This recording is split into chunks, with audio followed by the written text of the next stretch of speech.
Welcome to my YouTube channel HR educational hub मरমৰ ছাত্ৰ ছাত্ৰীসকল আজি তোমালোকৰ লগত আলোচনা কৰিম সেৱা বোৰ্ডৰ পৰা 26 তাৰিখে এটা নোটিফিকেশন আহিছে আৰু সেই নোটিফিকেশনত সৰ্বমুঠ 12টা পইণ্ট উল্লেখ কৰিছে আৰু তোমালোকৰ আহিবলগীয়া যিবোৰ হাফ ইয়াৰলি এক্সাম আছে বা তোমাৰ ইন্টাৰনেল এসেসমেন্ট আছে আৰু প্ৰেক্টিকেল এক্সাম আছে তাৰ পিছত তোমালোকৰ আজিটো এনুৱেল এক্সাম হ'ব বা প্ৰি টেষ্ট এক্সাম হ'ব সেই এক্সামবোৰ কেনেকুৱা প্যাটাৰ্নত হ'ব ছাত্ৰ ছাত্ৰীসকলৰ কি কৰিব লাগিব আৰু টিচাৰসকলৰ কি কৰিব লাগিব গোটেইখিনি কথা আমি আলোচনা কৰিম আৰু ইয়াতে ধুনীয়াকৈ পইণ্ট আউট কৰি দি আছে এবাৰ তোমালোকৰ যেটো এক্সাম হ'ব সেই এক্সামটো কিন্তু অলপমান বেলেগ ধৰণে কন্ডাক্ট কৰা হ'ব তো তোমালোকে ভিডিওটো একেবাৰে শেষলৈকে চোৱা তোমালোকৰ কাৰণে বহুত দৰকাৰী হয় এই ভিডিওটো কাৰণ ইয়াতে যিকেটা পইণ্ট দিয়া আছে তুমি যদি এটা পইণ্টও মিস কৰা তেতিয়া হলে তোমাৰ এক্সামৰ কাৰণে তুমি প্ৰিপাৰেচন কৰিব নোৱাৰিবা কাৰণ তুমি যদি ৰুলে নাজানা তেতিয়া হলে তুমি এক্সামৰ কাৰণে কেনেকৈ প্ৰিপাৰেচন কৰিবা বা তুমি কি প্ৰিপাৰেচন কৰিবা আৰু তোমালোকৰ যেটো তোমাৰ সায়েন্স আৰু ম্যাথছ এটোতো তোমাৰ আগৰ পৰা যোৱা বছৰ যেনেকুৱা অলপমান ম্যাথছৰ কাৰণে ভেমেজালি হৈছিল তো এই বছৰ যাতে তেনেকুৱা ধৰণৰ ভেমেজালি নহয় সেই বিষয়ে আমি আলোচনা কৰিম তো ইয়াতেও আমাৰ সেই পইণ্টটো ইয়াতে দিয়া আছে আৰু যেটো তোমাৰ একাডেমিক ক্যালেন্ডাৰ আছে মই প্ৰত্যেকটো বিষয়ৰে তোমাৰ ইউনিট টেষ্টৰ সিলেবাস হাফ ইয়াৰলি সিলেবাস আৰু তোমাৰ মেট্ৰিকত কি লাগিব গ্ৰামাৰৰ লগতে গোটেইখিনি সিলেবাস মই আপলোড কৰি থৈছো তোমালোকে চাই লবা আৰু আজিৰ এই ভিডিওটো তোমালোকৰ কাৰণে বহুতে দৰকাৰী হয় তো তোমালোকে এই ভিডিওটো শেষলৈকে চোৱা আৰু তোমাৰ বন্ধু বান্ধৱীৰ সৈতে শেয়াৰ কৰিবা যাতে সিহঁতেও অলপ উপকৃত হয় এতে চোৱা এই যেটো নোটিফিকেশন হয় এটো তোমাৰ 26 তাৰিখে দিছে আৰু এই নোটিফিকেশনটো অসমৰ সকলো জিলাৰ কাৰণে প্ৰযোজ্য হ'ব এতে চোৱা যেটো প্ৰথম পইণ্ট দিছে সেই পইণ্টটো একেবাৰে যেটো তোমাৰ একাডেমিক ক্যালেন্ডাৰ আছে হেতুটো একেবাৰে 100% স্পষ্টকৈ এই পইণ্টটো দিয়াই আছে আৰু মই এই বিষয়ে অলৰেডি আলোচনা কৰিছো তথাপি এবাৰ কৈ দিছো চোৱা এতে এক নম্বৰ পইণ্টত কি কৈছে চোৱা The Board of Secondary Education Assam has decided to introduce a new elective subject impart education on artificial intelligence and robotics মানে এই বছৰৰ পৰাই কি হ'ব এটা নতুন এটা চেপ্টাৰ বা নতুন এটা সাবজেক্টৰ এটা আৰম্ভণি হ'ব আৰু সেই সাবজেক্টৰ নাম হৈছে আৰ্টিফিশিয়াল ইন্টেলিজেন্স আৰু ৰবটিক্স আৰু একাডেমিক সিজন এটো চোৱা এটো 24 টু 25 ৰ ভিতৰত এটো কাৰ্যকৰী হ'ব আৰু যেটো তোমাৰ ক্লাস 10 ৰ কাৰণে এটো কাৰ্যকৰী হ'ব তোমাৰ 2025 ৰ পৰা কিন্তু 9 ৰ পৰা এটো এই বছৰে কাৰ্যকৰী হ'ব এতে তোমাৰ যিকেটা পইণ্ট আউট কৰা আছে গোটেইখিনি পইণ্ট তোমালোকৰ ক্লাস 9 আৰু 10 দুইটাৰ কাৰণে প্ৰযোজ্য এতিয়া তুমি এই যেটো বুক আছে এই বুকটো তুমি কোৰ পৰা তুমি এটো ডাউনলোড কৰিবা সেই বিষয়ে ইয়াতে দিয়া আছে so the PDF version of the textbook is available in the official website of SEBA যেটো সেৱাৰ অফিশিয়াল ওয়েবসাইট আছে সেই ওয়েবসাইটত তুমি এটোৰ ডাউনলোড লিংক পাই যাবা কেনেকৈ ডাউনলোড কৰিব লাগে মই বেলেগ এটা ভিডিওত তোমালোকক দেখুৱাই দিম তাৰ পিছত কি কৈছে so the text book can be also downloaded from the link ইয়াতে এটা লিংক দিয়া আছে তুমি এই লিংকৰ পৰা তুমি বুকটো ডাউনলোড কৰিব পাৰা আৰু তাৰ পিছত তুমি এটো বজাৰতো পাই যাবা খোলা মাৰ্কেটত পাই যাবা এতিয়া যেটো 2 নম্বৰ পইণ্ট আছে 2 নম্বৰ পইণ্টটো কি কৈছে চোৱা এটো the practical marks of all vocational subject কোনবোৰ হয় এতে চোৱা যেটো তোমাৰ AI আছে মানে আৰ্টিফিশিয়াল ইন্টেলিজেন্স আছে ৰবটিক্স তাৰ পিছত তোমাৰ গাৰ্মেন্টস designing woodcraft music dance yoga physical education fine art home science weaving and textile design and all subject under NSQF আৰু এইবোৰৰ যেটো তোমাৰ 50% মাৰ্ক থাকিব সেই 50% মাৰ্কৰ ওপৰতে এইবোৰ কি কৰিব এতে প্ৰ্যাকটিক্যাল মাৰ্ক থাকিব সো 50% মাৰ্ক থাকিব প্ৰ্যাকটিক্যাল এতে দিয়া আছে প্ৰ্যাকটিক্যাল মাৰ্কস 3 নম্বৰ যেটো পইণ্ট আছে হেতু কি কৈছে so the practical marks for computer science and commerce will be 30% as before মানে এই যে 30% মানে আগতে তোমাৰ 30 মাৰ্কৰ প্ৰ্যাকটিক্যাল আছিল কম্পিউটাৰ সায়েন্স আৰু কমাৰ্সত তো এতিয়াও তোমাৰ কি থাকিব প্ৰ্যাকটিক্যাল মাৰ্কটো কিন্তু সেম থাকিব কোনো পৰিৱৰ্তন নহয় আৰু 70 মাৰ্কৰ থিওৰি থাকিব 4 নম্বৰ যেটো পইণ্ট দিছে হেতু চা এটো বহুতেই ইম্পৰ্টেন্ট হয় 4 নম্বৰ পইণ্টটো the district level internal examination committee will conduct the practical exam for all the subjects মানে যিবোৰ তোমাৰ ভোকেশনাল সাবজেক্ট আছে সেই ভোকেশনাল সাবজেক্টৰ যিবোৰ প্ৰ্যাকটিক্যাল এক্সাম আছে সেই এক্সামবোৰৰ কোৱেশ্চনটো বোৰ্ডৰ পৰা নাহে এটো তোমাৰ ডিস্ট্ৰিক্টৰ পৰাহে কোৱেশ্চনটো কাটিব আৰু ডিস্ট্ৰিক্টে তোমাৰ সেই কোৱেশ্চন যেটো এক্সাম আছে হেতু কন্ডাক্ট কৰিব আৰু এতে যেটো তোমাৰ ইয়াতে চোৱা এই লাষ্টৰ যেটো লাইন দিছে the student must pass the practical examination separately মানে ইয়াৰে যেটো তোমাৰ 30% যেটো তোমাৰ মাৰ্ক থাকিব আৰু 70% থাকিব তোমাৰ থিয়ৰী মাৰ্ক ইয়াতে তুমি থিয়ৰীটো তুমি ছেপাৰেটকৈ পাছ কৰিব লাগিব ইয়াতে 24 পাব লাগিব আৰু যেটো তোমাৰ 30% প্ৰেক্টিকেল আছে ইয়াতে তুমি 6 মাৰ্ক পাব লাগিব ছেপাৰেটকৈ মানে এই মাৰ্কটো তোমাৰ এইটোৰ লগত ইনক্লুড নহয় পিছত ইনক্লুড হ'ব বাৰু মানে মাৰ্ক যেতিয়া প্লাছ কৰিব তেতিয়া ইনক্লুড হ'ব মানে তুমি প্ৰেক্টিকেলত ছেপাৰেট পাছ কৰিব লাগিব আৰু তোমাৰ ইয়াতেও ছেপাৰেটকৈ পাছ কৰিব লাগিব এনেকুৱা নহয় যে ইয়াতে তুমি 1 মাৰ্ক কম পাইছা আৰু ইয়াতে বহুত মাৰ্ক পাইছা তথাপি কিন্তু ফেইল হ'ব বুজি পালা 5 নম্বৰটো কি কৈছে চোৱা এটো student have to secure pass mark in both MCQ and descriptive question separately মানে এই যেটো তোমাৰ পয়েন্ট আছে 5 নম্বৰ পয়েন্ট এইটো কিন্তু বহুতে তোমালোকৰ মনোযোগ দিব লাগিব তাৰ মানে যেটো তোমাৰ 45 মাৰ্কৰ কি আহিব MCQ আহিব আৰু তোমাৰ থাকিব 45 মাৰ্কৰ তোমাৰ কি আহিব ডেছক্ৰিপশ্যন টাইপ কুৱেশ্যন আহিব তো ইয়াতেও তুমি কি কৰিব লাগিব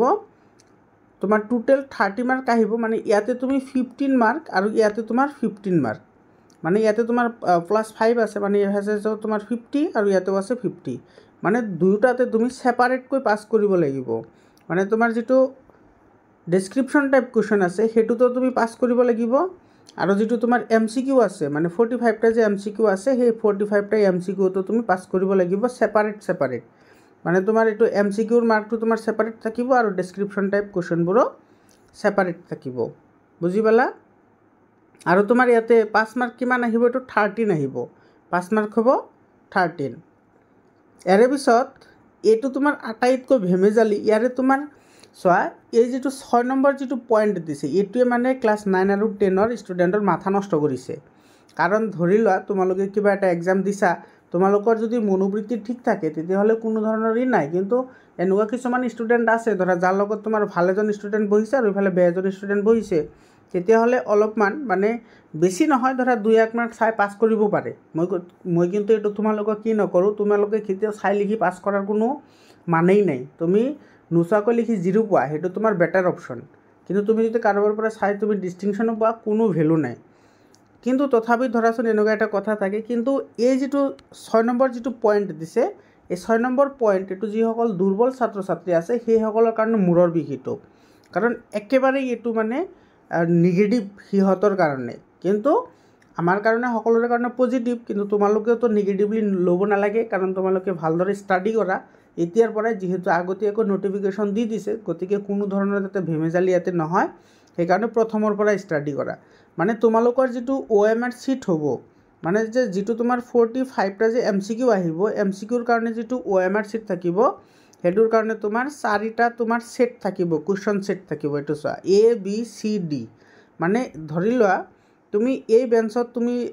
এটো এটা বেঞ্চত তোমাৰ এটা বেঞ্চত তুমি ইফালে আছে আৰু আনটো বেঞ্চত এৰ বেলেগ এজন আছে তেতিয়া তোমাৰ যেটো সেট পৰিব ধৰা তোমাৰ A সেট পৰিছে আৰু এই মানুহজনৰ বা এই ছাত্ৰজনৰ তোমাৰ কি পৰিছে C সেট পৰিছে কোৱেশ্চন কিন্তু বেলেগ নহয় কোৱেশ্চন সেম থাকিব ইয়াৰে যেটো তোমাৰ ধৰা যেটো তোমাৰ এই লৰাজনে তোমাৰ 1 নম্বৰ কোৱেশ্চনটো প্ৰথমত আছে আৰু ইয়াৰে তোমাৰ সেই 1 নম্বৰ প্ৰশ্নটো একেবাৰে লাষ্টত থাকিব মানে ই তোমাক খুদিব নোৱাৰে বা ইও তোমাক খুদিব নোৱাৰে বুজি পাইছানে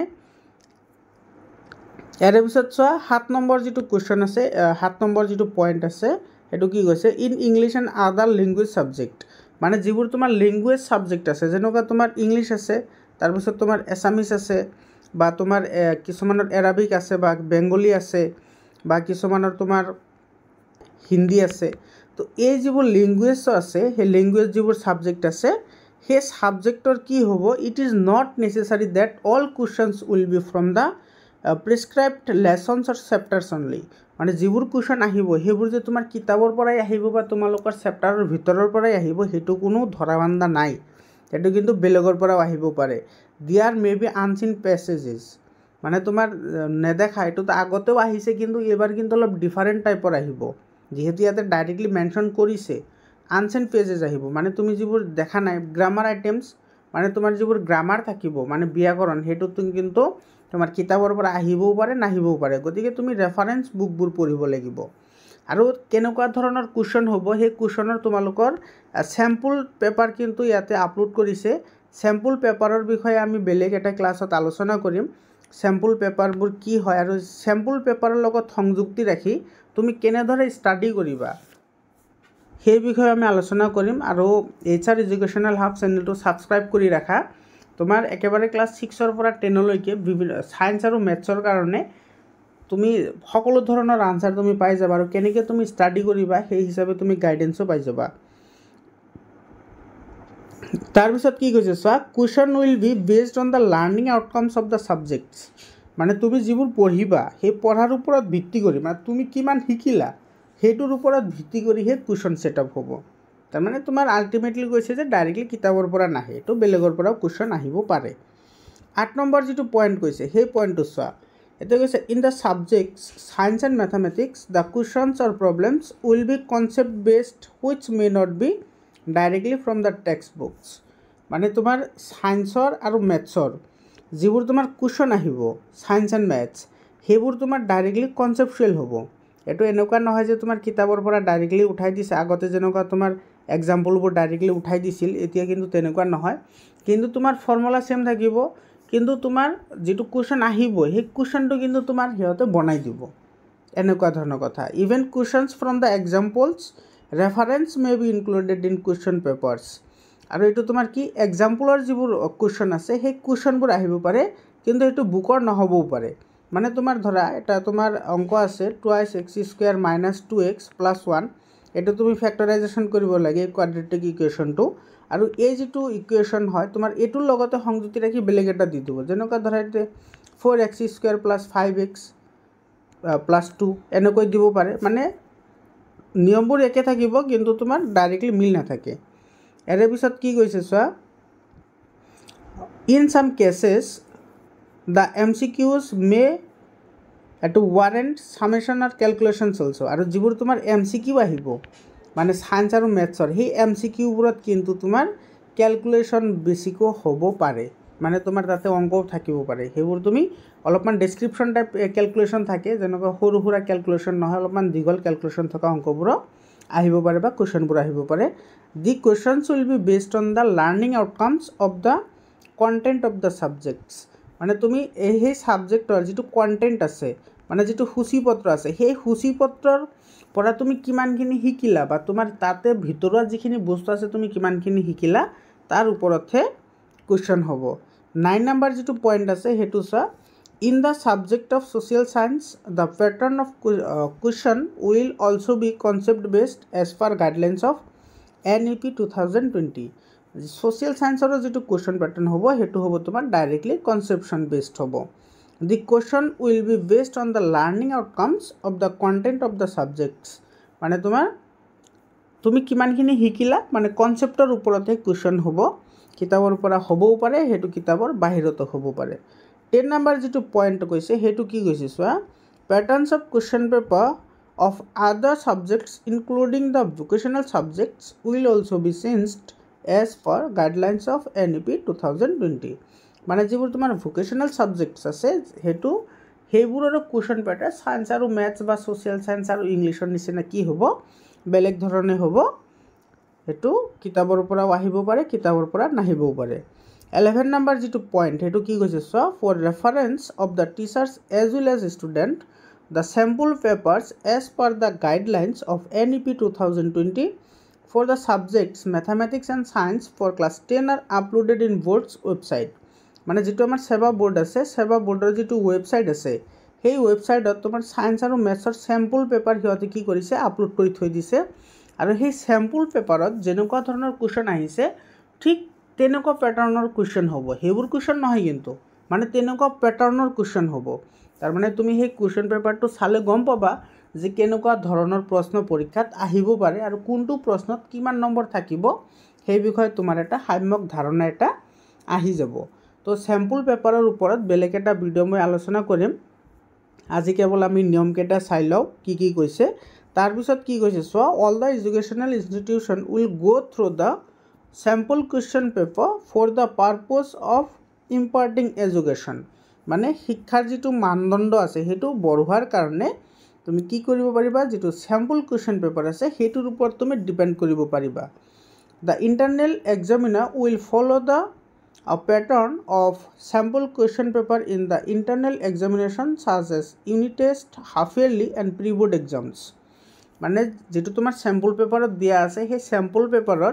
ইউনিট টেষ্ট, হাফ ইয়াৰলি আৰু প্ৰি-বোৰ্ড যেটো এক্সাম হ'ব সেই গোটেইকেইটা এক্সামত কিন্তু স্যাম্পল পেপাৰৰ নিচিনাই কুৱেশ্যনটো আমি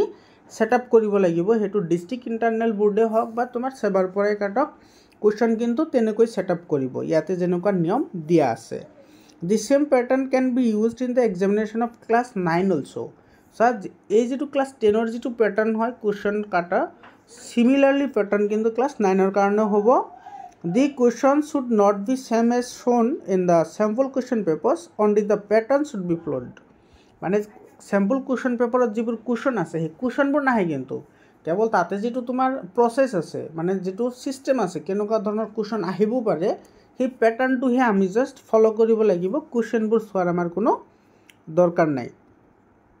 12 নম্বৰ আৰু আজিৰ কাৰণে একেবাৰে শেষৰ যেটো পইণ্ট সেই পইণ্টত কি কৈছে চোৱা to impart quality education teachers এটো energize resources manual for the subjects mathematics and science will be sent to every school affiliated to SEBA and training of master trainee shall be provided by SEBA in the month of May 2024। মানে তোমাৰ teacher সকল বা invigilator সকলৰ যদি কিবা problem থাকে তেতিয়া হলে যি সকল মাষ্টাৰ ট্ৰেইনী আছে সেই সকলৰ লগত যেটো মে মাহত এটা কি হ'ব মিটিং হ'ব। সেই মিটিংত মানে সকলো কথাবোৰ বুজাই দিয়া হ'ব যাতে সেইবোৰ ষ্টুডেন্টৰ লগত আমি ডিসকাস কৰিব পাৰো। মৰমৰ ছাত্ৰ ছাত্ৰীসকল এইখিনি আছিল এই 12টা পইণ্ট। আশা কৰিছো তোমালোকৰ বহুত হেল্প হ'ব। তোমালোকে বিশেষ একো চিন্তা নকৰি তোমালোকে ষ্টাডি কৰা আৰম্ভ কৰা। এইটো চেনেলতে তোমালোকে সকলো ধৰণৰ কনসেপচন বেসড লাৰ্নিং তোমালোকে এইটো চেনেলত পাই যাবা। আজিৰ কাৰণে এইখিনিয়ে, ধন্যবাদ।